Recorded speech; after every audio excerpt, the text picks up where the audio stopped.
Alright y'all, so today I'm going to show you how to install a transmission cooler in your 2007 through 17 Lexus Ls460. So basically what I've done so far is I took off the horn, that other piece, let's see where it's at, whatever this is right here, shoved it up here, the horns are over there, and I drilled a hole. Just regular drill bit. This metal is not thick. And I got a thin sheet of metal that is arched at the bottom. Let's see if you can see. So it is arched at the bottom, and you see I drilled a bolt through there. And that bottom part, all the way at the end of the car, that is metal. And I brought it, it's actually 2 sheets of metal. So it's that top part up there, and it's that, and then I bolted that down. Haven't tightened it up fully yet, and this will roughly be the height of the transmission cooler to give it enough air coming from the top as well as the bottom down here. Don't mind my car being dirty. Okay, also drilled up here, and I basically, so look, what you have to do, you just need to make mounts for it. So mine has a fan. It's a pretty good distance away. I know it's not gonna roll back or anything, but you need to find a place to mount it. I know some people mount it under the car, I'm not dealing with that. So what I've heard on forums is that the transmission hose is a 3/8. So I have some 3/8 clear tubing in here.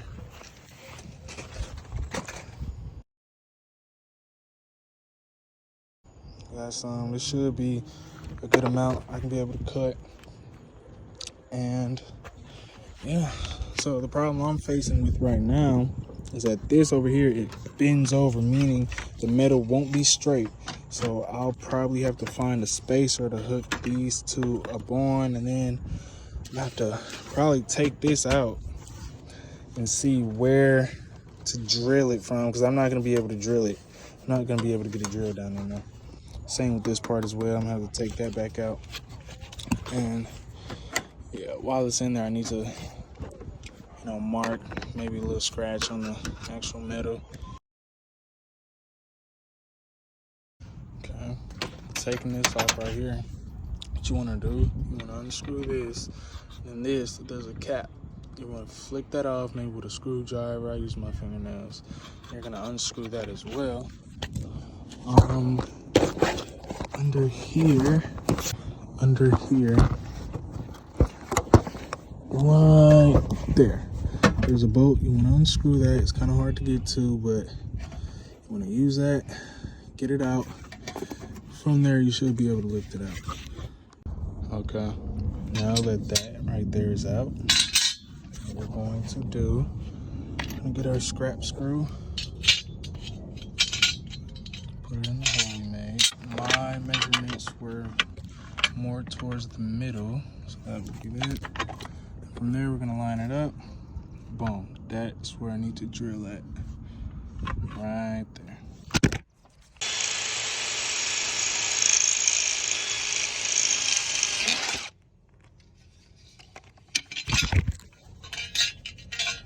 Now I got that second hole drilled in.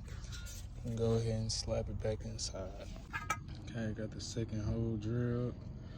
Got the first one drilled. Now we're gonna go back in. We're gonna put it. I did that one wrong, but it's actually that one. Tie those up. Gonna bolt those down. We got those two done. I don't know if you can see it. Another hole back there. And yeah, after that we just slap that bad boy on there. Alright y'all, I got it all bolted in there. Thing's not moving, it's in there tight. I'm gonna go ahead, screw that in, the horn, get the wiring harness back in these little holes.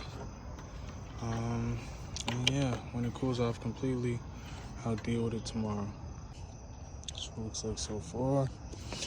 It looked bad at first, but looking at it now, I mean, it's not that bad.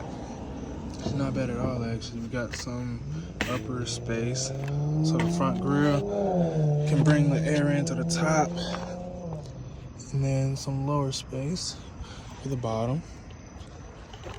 Have that and that. I mean, yeah, that's pretty much it. I have a fan on mine. I do have a remote control switch for it that I will be doing tomorrow.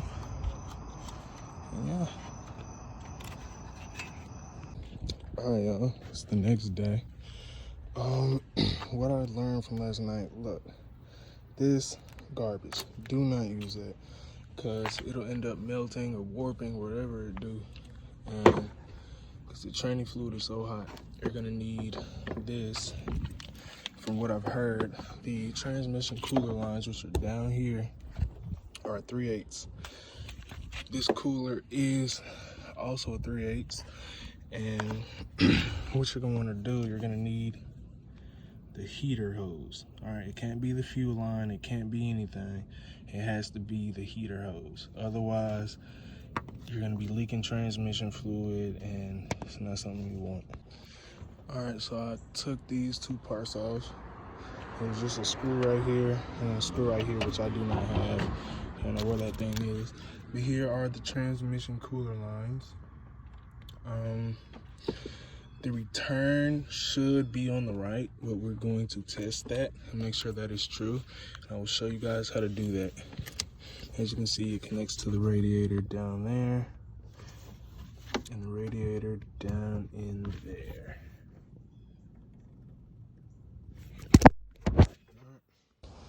So there's a few ways you can do this. One, you can actually take both of them off and then put a water bottle or something and go in, put the car in gear, see which water bottle is filled up. Or you can go in and you can start the car and start the car and you can see which one is warm and which one is not. The one that is not warm is the return line. So we're gonna try that. What the fuck? These little guys have to be on there. Alright, that part shouldn't matter, just this right here. Make sure these are connected in there, and then we'll go in here and we'll try that again.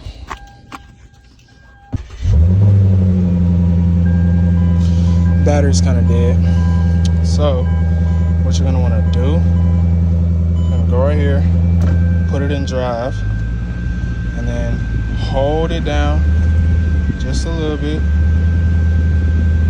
for 10 to 15 seconds. Get that bad boy off. Okay, so the one to the right, this bad boy here, versus this one. So this one is a bit warmer than this one is. They're both not pretty warm. You can just feel some heat. This one is cool though, this one is warm. So I'm guessing this one goes up into the radiator. This one goes back out into the transmission. So we want to take this off, hook it up to our cooler so it double cools it. And it's gonna go back out and then it'll go back in there. So yeah, let's get that bad boy off. Okay, I took down this tray right here. Here is what we believe to be the return line.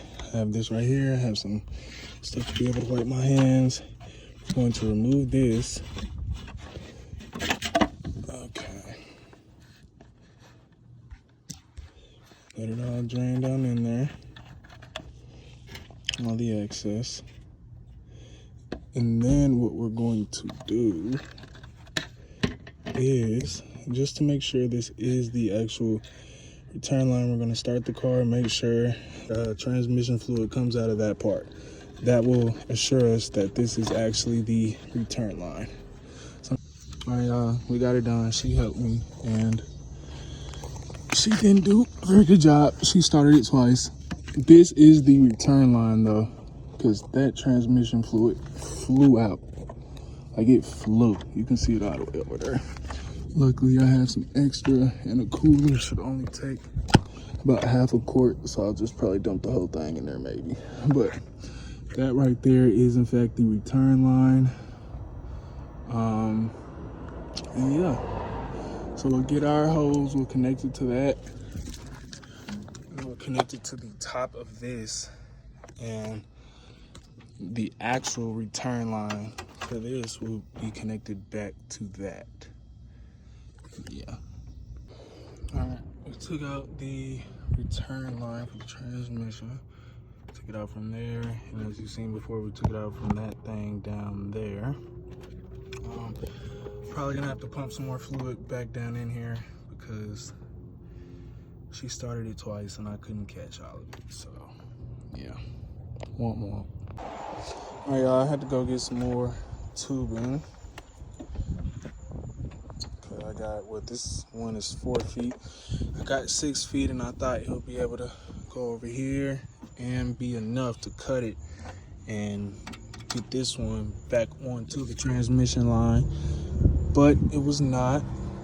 So what I'm going to have to do is route this, probably go up under here, under that radiator bracket brace, go back down there and hook it up there. Okay, so right now, here's some of the old transmission fluid that came out. Don't know why it's so dark. I only have, what, maybe 2,000-3,000 miles on this transmission fluid. Kind of weird, but hey. Yeah, so I'm going to fill this cooler up. I'm going to fill it up from the bottom hose. Let it drain up all the air to the top. And as soon as I see it kind of coming out here, I'm going to plug this spark plug down in there. Make sure no air gets in there. And from there, I will plug it in. I'll try and be quick. Plug it into the right there. And I'm going to pump some more fluid down in there because I lost some. And, I mean, yeah. Okay. So right now, I'm keeping it at an angle so we can suck in transmission fluid. Keeping an eye on this right here. And that's all that we got.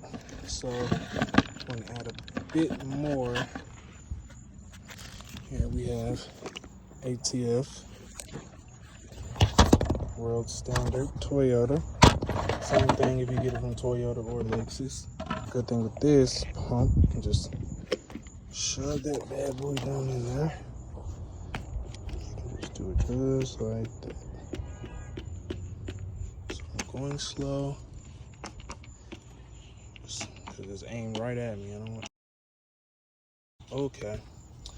There we go. So here we are now. This should be filled up. That's filled up. What we're going to do now is disconnect this, plug up our line, and we're going to pump some extra fluid inside of the transmission. You don't have to do this. This is just me because I lost some fluid while I was trying to test it to see if it was actually the return line. Okay, just got it pumped down in there.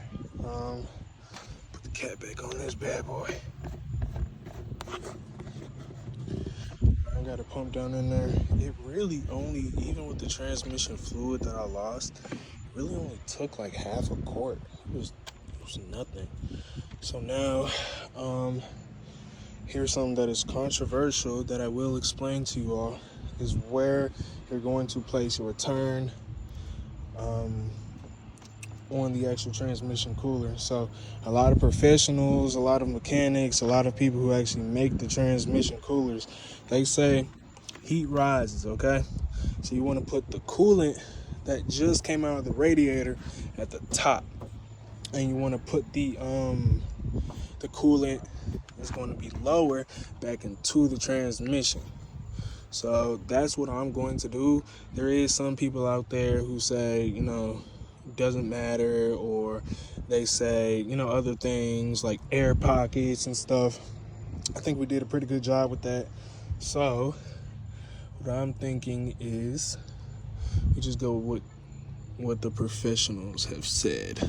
Okay, just got it hooked down in there.